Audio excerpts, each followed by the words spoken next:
Yeah, so I'm gonna talk you about how we have been using our drone, which is not actually a thermal drone, but a drone mounted infrared sensor. And well, in this photo, you can see an olive ridley, and here this line in the back is the drone we have been flying. Yeah, so I am from Spain, from Malaga, and then I did a master's in the UK. After my master's, I started volunteering in the Caribbean coast of Costa Rica, firstly working with leatherbacks. Here, the one you can see in the left, which is the biggest and oldest sea turtle species. And then I also work in Tortuguero here in Costa Rica. And after that, in 2021, I found this position at OSA Conservation, and since then I have been in charge of the program, mainly working with olive ridley sea turtle. And as a brief introduction about the topic, there are two other projects that have been using thermal drones before in Mexico and also in Cape Verde, but they mainly use it to prove that the drone could detect sea turtles at night and also poachers. There are other projects that have been using this type of drones for wildlife monitoring, like with rhinos in Africa, to deter poaching, but with sea turtle only these two projects at night. And they use the DJI Inspire one with a camera mounted on it. And in our case, we use the Autel drone, which costs $10,000 in that time. And so our study was divided in different phases. In the first stage, we just wanted to see what the drone could detect at night. So our drone pilot, which is a member from the local community, he flew the drone manually and just to see what the drone could detect where it was flying above the pit. And in the first place, when we found a sea turtle, the drone was above it to see what it could detect. And we realized that the drone could detect sea turtles, tracks, hatchlings, predators of nests, which are mainly coati and raccoons, also poachers and other wildlife, like birds and other animals walking at night that I will show you. And this is just by detecting differences in temperature. And in this case, in this video that I'm gonna show you, the drone pilot was flying the drone 400 meters far away. And this is what we could see. This is an olive ridley. And there was another one here that was digging the egg chamber. You can see that the track loses temperature as the turtle goes up. Of course, this is a sped up. It's not that sea turtles are that fast, but you can see how the track loses color because it actually loses temperature. Wait. I'm gonna play again.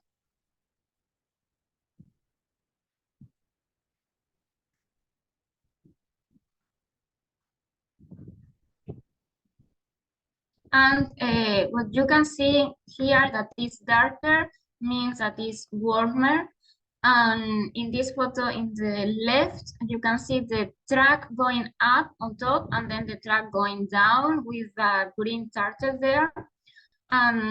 It's very visual to see how the track loses colors and temperature. So in this video here in the right,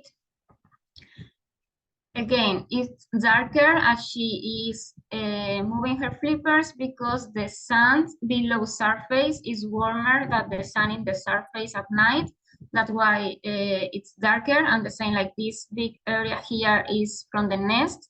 When she's digging, she takes the sand below the surface outside. That is why it looks darker. And then we also wanted to test what was the minimum height that we could fly the drone above a turtle without her being disturbed. This is very important because we don't want to make her stop nesting or affect her behavior. And for this, we started to fly the drone at a height of 80 meters, and we started to go down from that. And this is like the last meters. You can see how the drone goes down and then it goes up very fast. And this is where we found that the minimum height we could fly the drone above a turtle without her being disturbed was 4 meters, because below 4 meters, the drone thinks that it's gonna land, so it shows white light as a landing activity. So yeah, 4 meters was the minimum height. In this case, the Olive Ridley was laying. When they are laying, they are in trance, so they are very insensitive. But probably if she wouldn't be laying, but she would be like in a phase before that, then we wouldn't be able to fly the drone at this height, but higher. And then we also found something very interesting, is that the drone can differentiate the species by their tracks. Olive Ridleys, for those that don't know, they are the second smallest sea turtle species. So they use their two flip, like their track is asymmetric because they use one flipper first and then the other flipper after.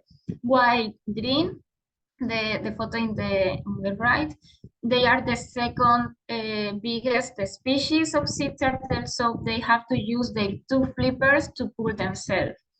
And here you can see in the right that the lines that the flippers make, it is much deeper. They get deeper in the sand, and while in the one in the left, the flippers move more like in the surface. And for the green turtle, we are even able to see what is the direction of the track. For example, this one here in the left is going down because the flippers are like going down. And then in the right, it's going up because of the lines, yeah, going up. And here in the middle, we have an Olive Ridley, and here I have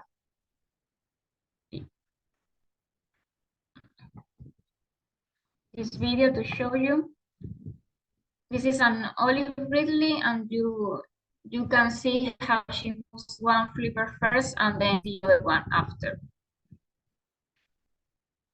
And also the track is like very in the shallow, while green, as I said before, they got much deeper.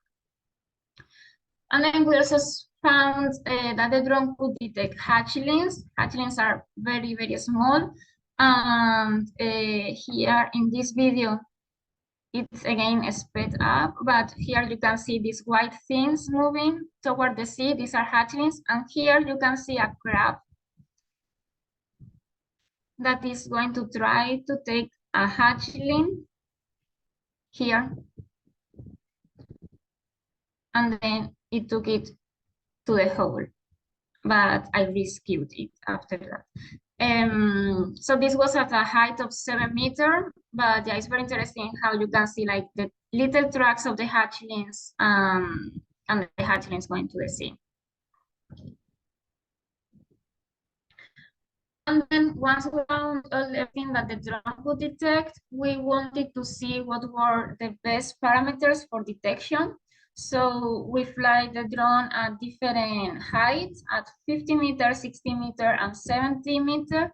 You can see that as the drone goes higher, we can see more beats, but also the things that we can see are more difficult.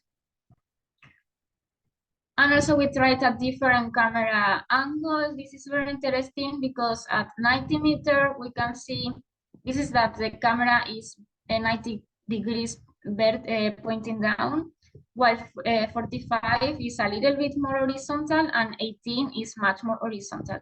At 90 degrees, we can see the turtle very well and also the track and this track as well. At 45, we can see more beats, but the turtle and the track are harder to see, while at 18, we can see much more beats, but the same turtle was here and it's very hard to see. And also the track, they turn into a very thin line. So as we move the camera more horizontal, we are able to see more of the beats width and length, but also the objects are harder to see. And then we also tried different thermal visualization mode. In this first photo, what is darker is more white. In the second one, what is, in the first one, what is warmer is white. In the second one, what is warmer is dark. And here in the third one, it used like a color patterns. And what we found, this can differ depending on the person, but for us, what worked better was the one in the middle. What is warmer is darker. And then the second phase of our experiment consisted in flying the drone at the same time that the patrollers were working on the beach. So this was 1.7 kilometers and then 1.7 again to come back. The drone lasted 25 minutes to do the whole way back and like going there and then coming back, while the people took 50 minutes. And the drone was flying at a speed of 10 to 11 kilometers per hour.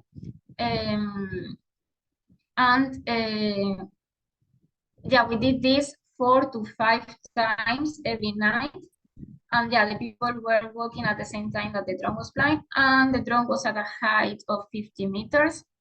And we wanted to see who could detect more sea turtles and tracks.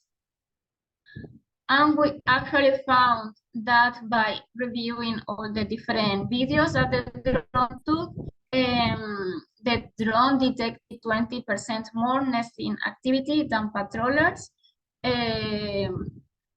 Turtle activity mean tracks and sea turtles, and also the drone could detect other wildlife like a bird and egret here, as you can see, and also hawks on palm trees and bats as well. And then the drone could also detect nest predators, like here, that looks like a monkey, but actually it is a raccoon, and also coatis. And the drone could also detect people. Here in the photo that is higher, these are the patrollers that were walking on the beach, but the one down that is a poacher that took a nest for illegal trade.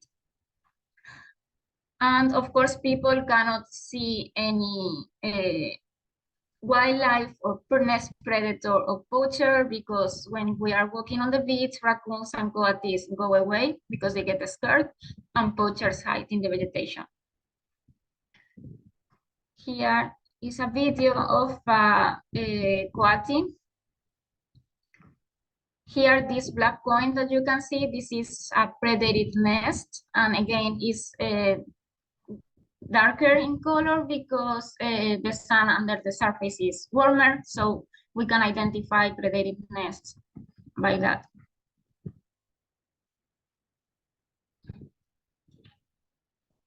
And this was a poacher that we found. Actually, we found 3, but this is a video of one of those. So yeah, with the drone, we can see everything. And but how could the drone detect more sea turtles and tracks than people? So the reason is that sometimes sea turtles emerge from the sea, and instead of going to the vegetation or laying a nest, they decide to come back, which is called forced crawl. And I have this video to show you. Here you can see the sea turtle that is emerging and is very close to the wave. So in this case, she did a false scroll. She came back to the sea, and the wave washed over the track. That is why the patrollers couldn't see this.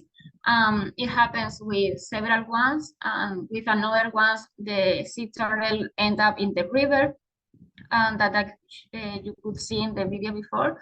And people cannot record the tracks because they get washed or they get in the river. And we also wanted to use artificial intelligence because reviewing the videos takes a lot of time. If one video is 25 minutes, then it took me 1.5 hours to review each of them to make sure that I wasn't duplicating tracks or I was counting accurately. And we have been collaborating with an organization in Spain to detect sea turtles with machine learning, and we share with them some photos, and it has been pretty accurate so far, except from these two. In this one, there was a sea turtle here that artificial intelligence couldn't detect, and here there was a dead turtle that we found on the beach that had a hook in her mouth, and the drone detected with 83%, but it was dead, so it wouldn't be useful for this. But overall, we think that artificial intelligence can enhance this type of technology because so far we have seen that they are very accurate in detecting sea turtles. But there are some challenges behind this. For example, in this photo, these were two people here, the patrollers, and there was a green turtle here.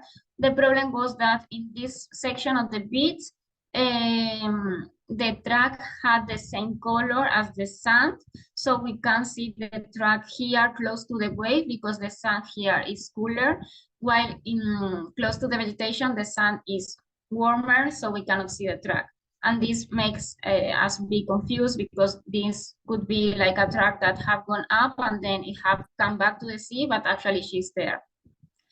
And all this affects detection by the temperature, sand color and grain size. White sand can have different temperature in comparison with darker sand. Again, light pollution, as this is not a thermal drone, but an infrared drone, the light can affect detection as well. And also the beach width. If the beach is very wide, then we will need to adjust the parameters so that we can cover the most beach as possible. And weather condition as well. We had some problems with the salt from the sea, that the camera got foggy, so we have to make sure that we clean the camera all the time. And in conclusion, this is all very interesting worth it project, but it is very hard to fly a drone at night. You need to make sure that the drone is not going to crash with a bird or with a tree. You have to program the routes very properly. And of course, you need a certified and experienced pilot that feels confident flying drone at night. And they are expensive. Probably in the future, they will get cheaper. And yeah, that is a lot of effort to analyze the videos because you need to make sure that what you are counting is accurate. And of course, depends on the battery. We have 8 batteries, but we have to spend some money to buy them. If you don't have many batteries, then you will need to fly the drone to the end of the beach and then change batteries and then coming back. And of course, with weather is an issue because you have to make sure that there is no rain or wind. And limitation data collection, because even though we can detect more nesting activity, we cannot measure sea turtles, or we cannot conduct health assessments or use metal tags for long-term monitoring. But the drone is very useful to fly in places where there is a lot of dangerous threats like poaching or feral dogs or drug traffickers. We could fly the drone obtaining the same information without having people at risk. And it has less physical effort because, of course, we don't need to walk too much. and we can cover more bit width and length, and more distance in line compared to patrollers. And in conclusions, in like other projects in Africa, we use drone, and with law enforcement, we can reduce poaching and illicit activities.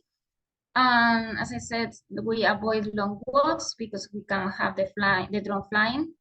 And it increased detectability, what means more accurate count of sea turtles and tracks.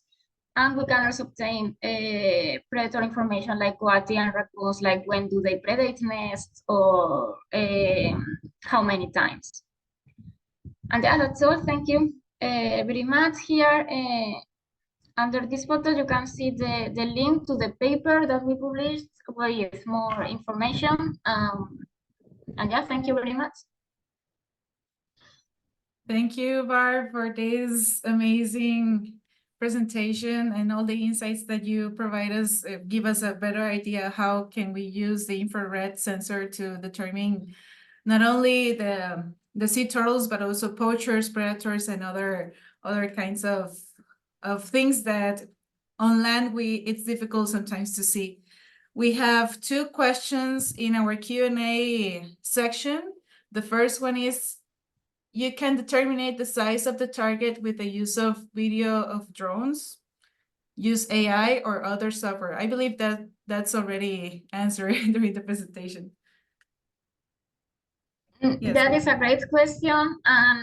In our paper, we were actually also reviewing other projects that have been able to measure the size of sea turtles with that. Of course, it's not going to be as accurate as what patrollers can do, but yeah, it's possible. We haven't tried, but other projects have.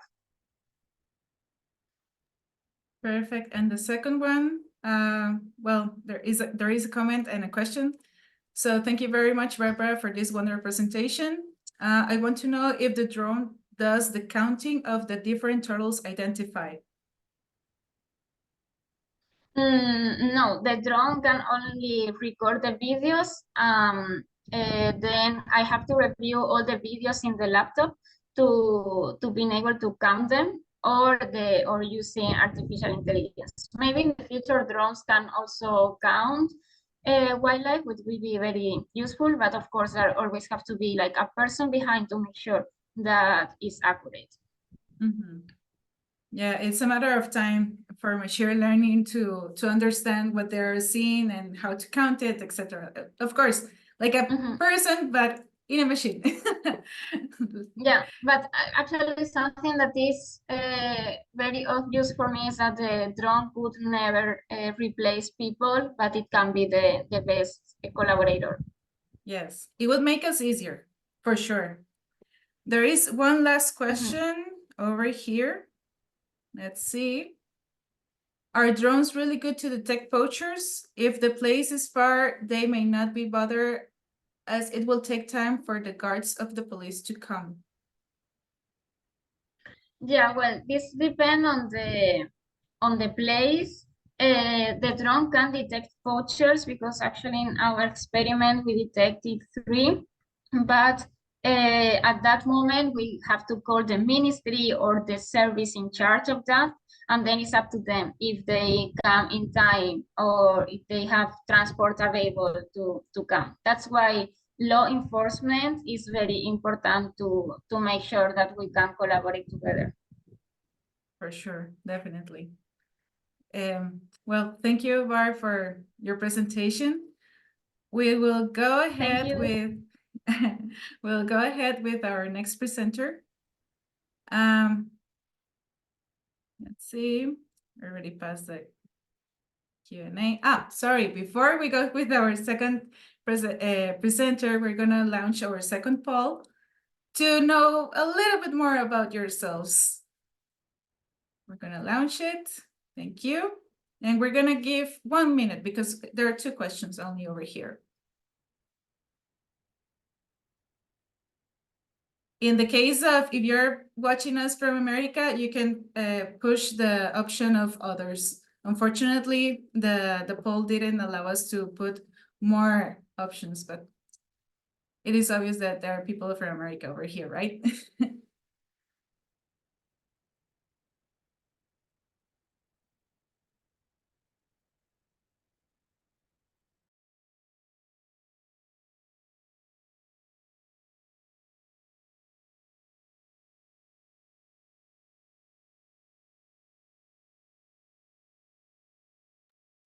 We're gonna give 1 minute left.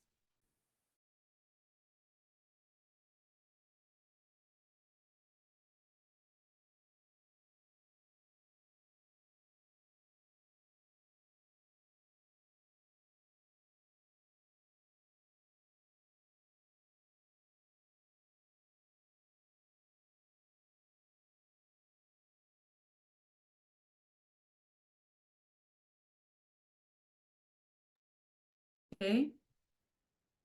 I think we can end the poll. And we will share the results. Okay, let's see. Oh, most of us are from South America. That's nice, that's cool. We also have people from Africa, Europe, Asia. That's cool.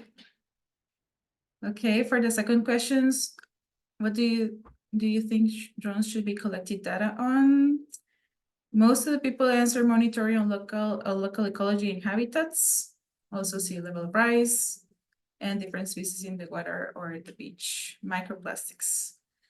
Talking about microplastics, we're going to go with our next presenter. He is Argyrios Mustakas. Argyrios holds a degrees in electrical and electronic engineering with a master's degree in embedded systems and robotics from the University of Manchester. Argyrios is involved with the Marine Remote Sensing Group as a researcher for providing technical support, designing and installing new equipment to labs UAVs. Argyrios is also co-founder of Seadrones, PC spinoff, and responsible for the company's UAVs operations. Finally, he is a certified ESA pilot with more than 80 on-air flight hours during the past 2 years. Thank you so much, Argyrios, for accepting our invitation. Go ahead, and the floor is yours. Thank you, Natalia. Thank you a lot for the invitation. Let me share my presentation. I believe that you can hear me well. Yes, we do. Just a second. I would like to remind our audience that you can do your questions in the Q&A section or in the chat. Can you see my first slide as full screen? Yes, we do. So let me see the time because I want to say many things to you today. So I will take the time. So should I start? Yes, please. Thank you. So hello everyone, my name is Argyrios Mustakas. I'm a research associate at the University of Manchester at the Marine Sciences Department. At the same time, I'm co-founder of Seadrones, which is the first spin-off company of the University of the Aegean. So today I'm going to present to you CMLO. CMLO is a tool for mapping marine litter pollution on coastal zones with the use of drone images and AI. So before starting, let me tell you about my background. I'm an electronic engineer from the University of Manchester. I did my master's on robotics. Then I worked 2 years in the industry for the plastic pollution industry. And then I made a huge shift in my career. And I joined a small lab in Greece, in the University of the Aegean, which basically creates a tool of monitoring marine litter pollution and basically fighting plastic pollution on the shore. So what we have created here, we call it CMLO, which is basically a tool that you can feed, that you can upload photos to it. It's basically a web page. You can upload photos to it, and then it gives you back automatically results and shows you where are the litter, in which quantities, or what type of litter.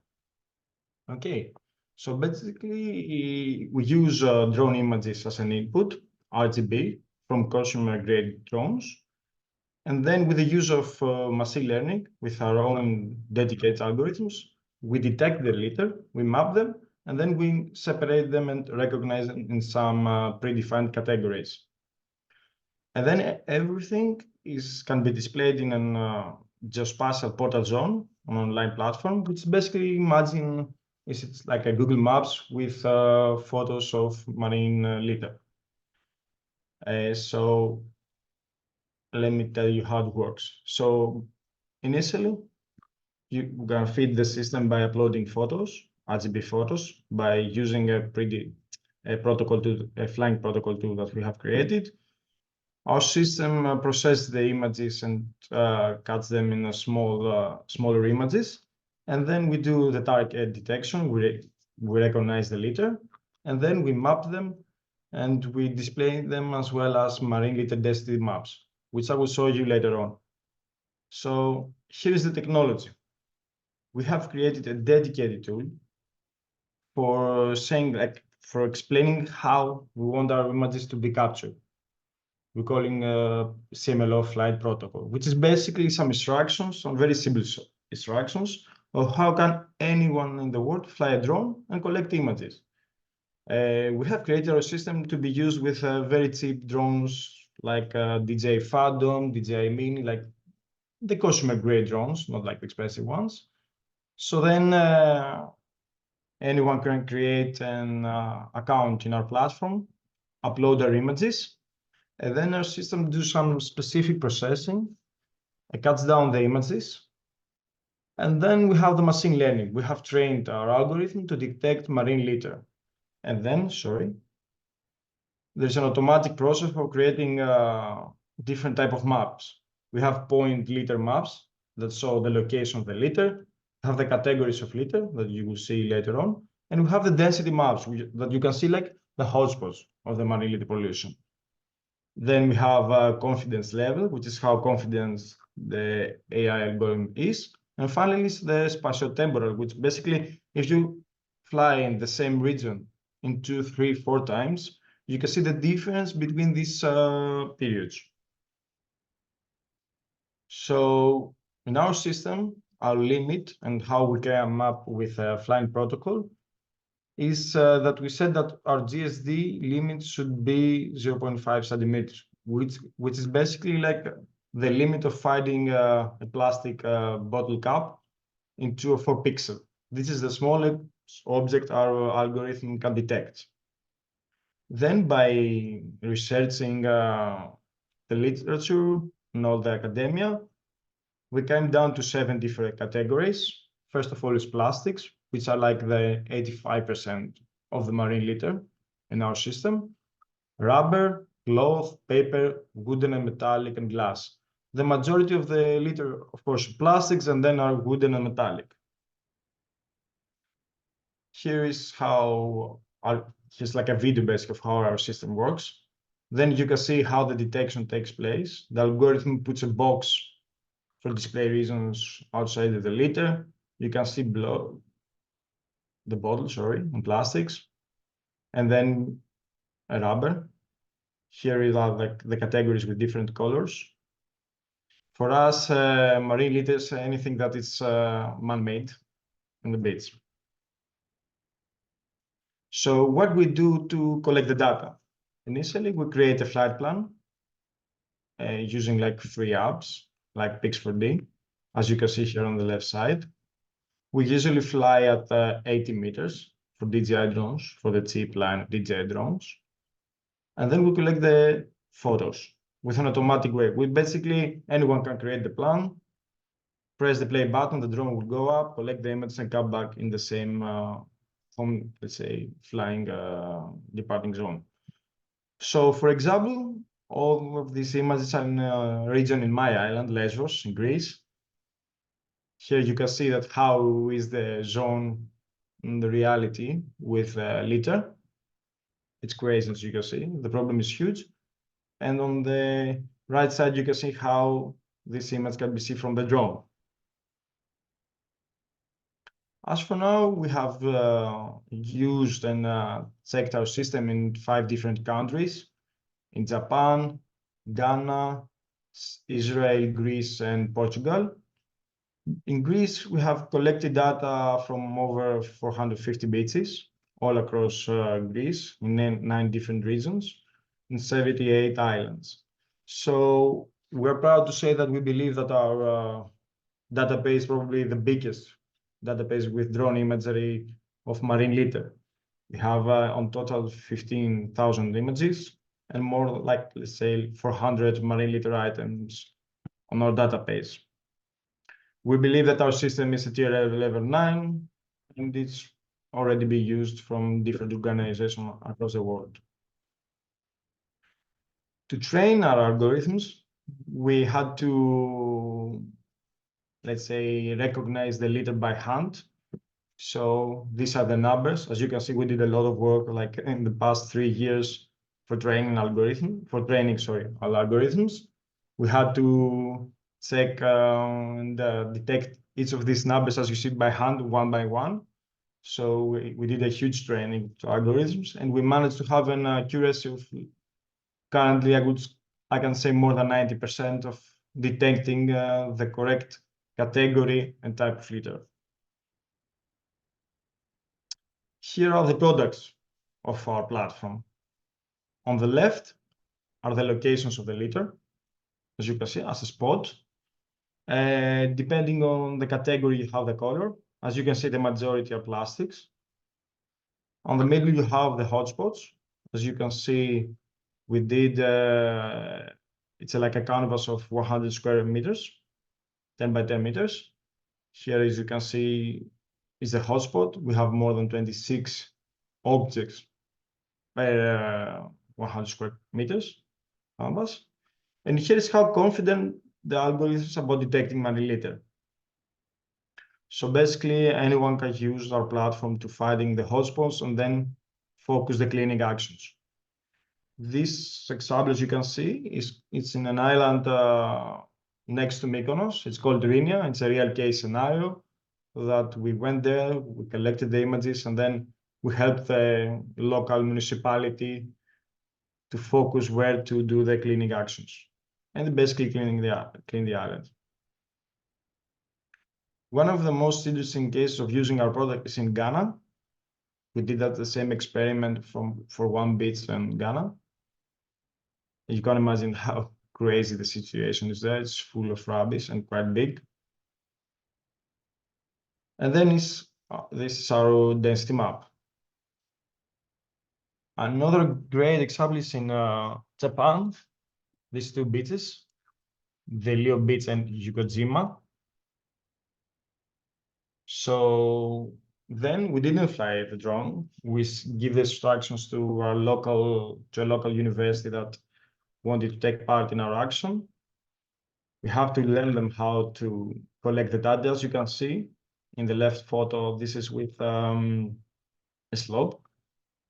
It's not vertical. All of the photos in our system had to be vertical, as you can see in the right side. Then basically, as you can see, there is overlap in the images. Our algorithm can detect the overlaps and catch them. And you have the result on the right. Then our system tries to combine the photos and create an orthophoto. We have a data filtering option in our system. And also, which is quite interesting, you can have a confidence filter. And then it cuts down items that the algorithm is not that confident of what they are. In our system, in our reports, we use over 80% accuracy. Here's an example. Here you can see how the density works for the different beaches. And here's how we can see our items. We have two options to display them as a spot, okay, which is basically the position of the item. And then we have a box outside of the item. Here, the plastic bags, which we have trained our algorithm to detect them as plastics. And here we have some wood.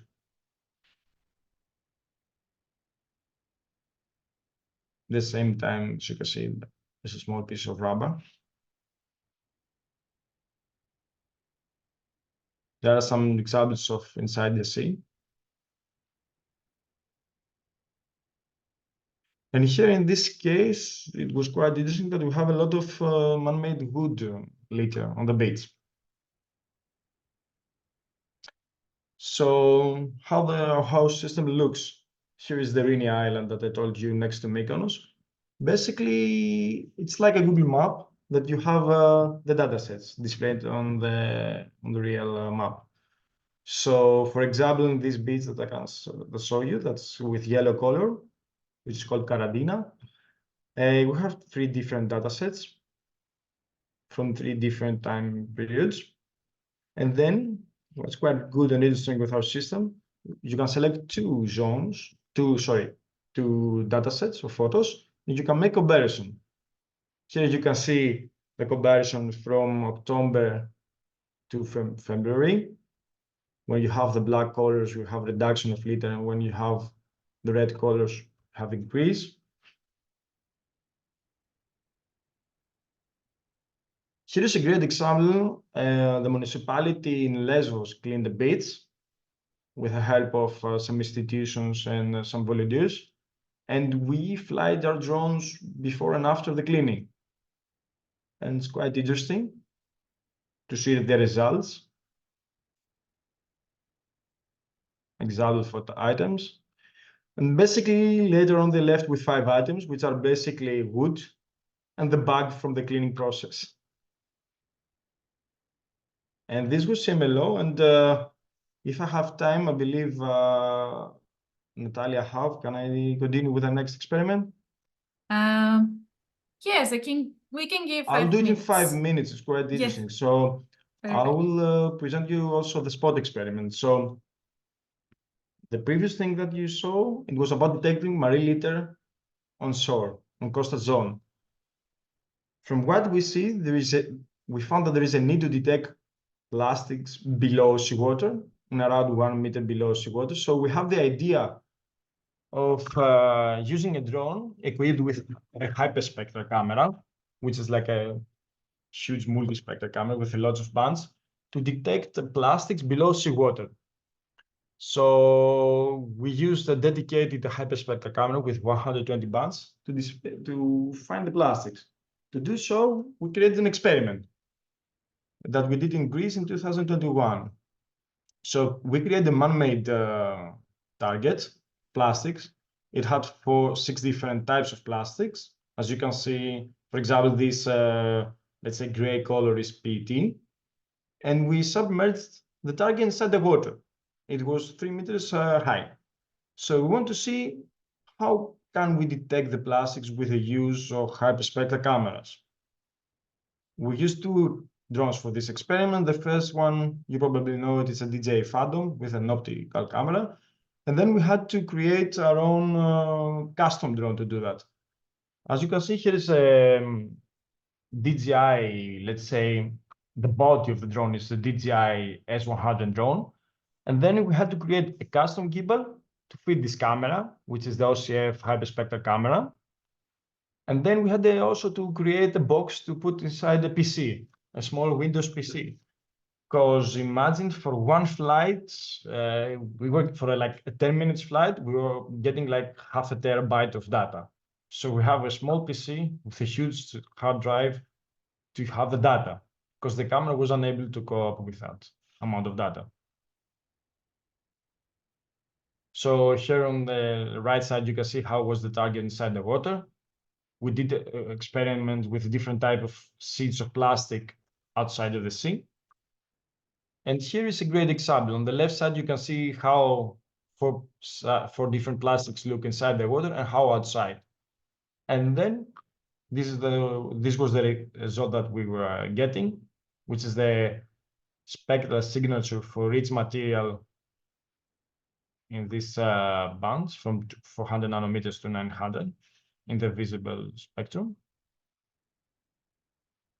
And then we had to create different types of missions and to find the optimal way to fly and create the cube, a hyperspectral cube, which I will show you. So here is an RGB photo. This is a hyperspectral cube, which is basically different bands, multispectral bands, collected together as data. So you have like the data, which is a 2D photo for one bud, then you have for the second and third, and imagine for 120 buds. And it took us quite long to do the experiment to get the results. We did 50 flights in different flight altitudes. And to go up with that, we create an analytical flight log. Here is in the place that we fly the drones. So what we basically did are these cubes. We called it hyperspectral cubes, which were later used by ESA to do more experiments and to try to detect the plastic inside the sea. So as you can see, imagine with an RGB photo, you probably couldn't see like 3 meters below. And here is how it looks with our hyperspectral camera from different flight altitudes. And finally, this is how our plastic target was looking like after 3 months inside the sea.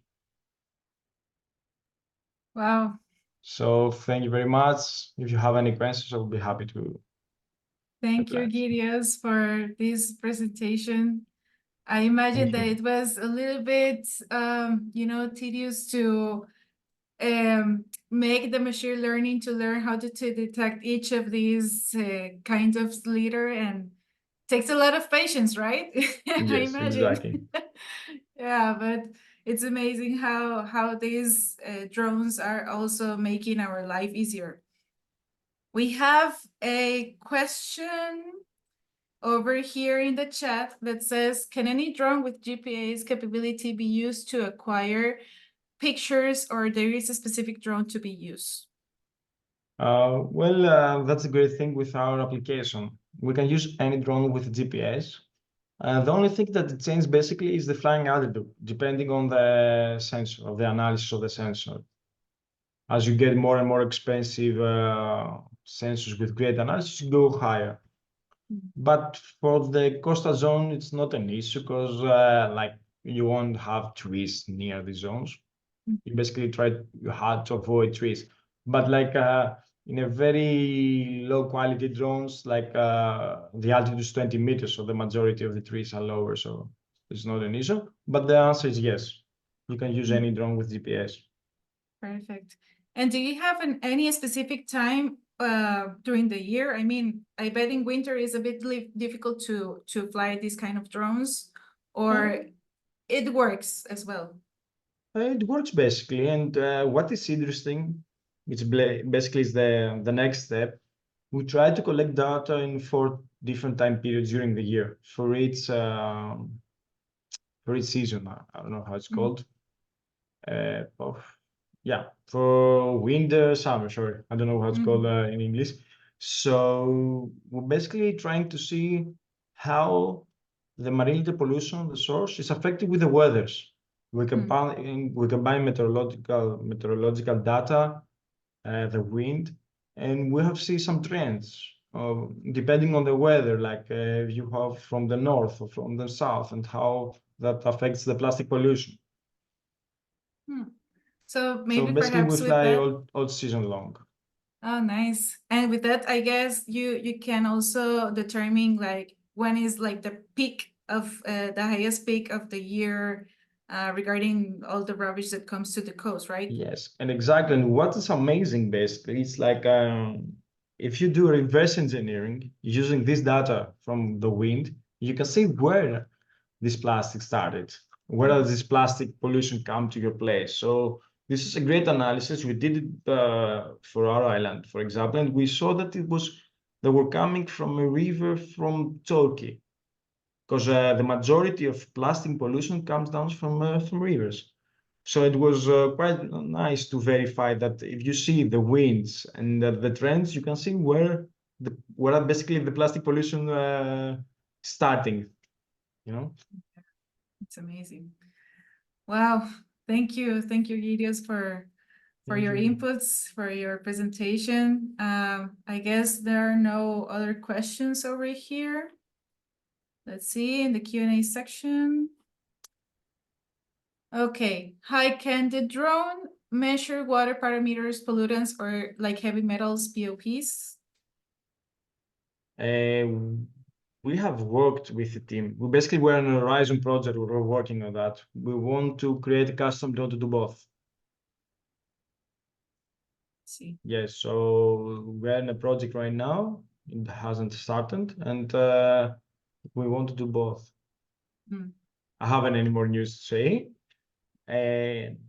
We're also creating a drone which is basically like how to say, a floating flying drone that basically flies all over the sea, collects photo data, RGB data, and then it reaches the surface. Okay, and then collects water indexes, water, and does the analysis. We're basically pausing it. We're trying to do it now. A great question, by the way. Yeah. Yeah. Let's see. We have another question. The final one. Well, people, it's congratulating you both for these amazing presentations. I think we have no more questions over here.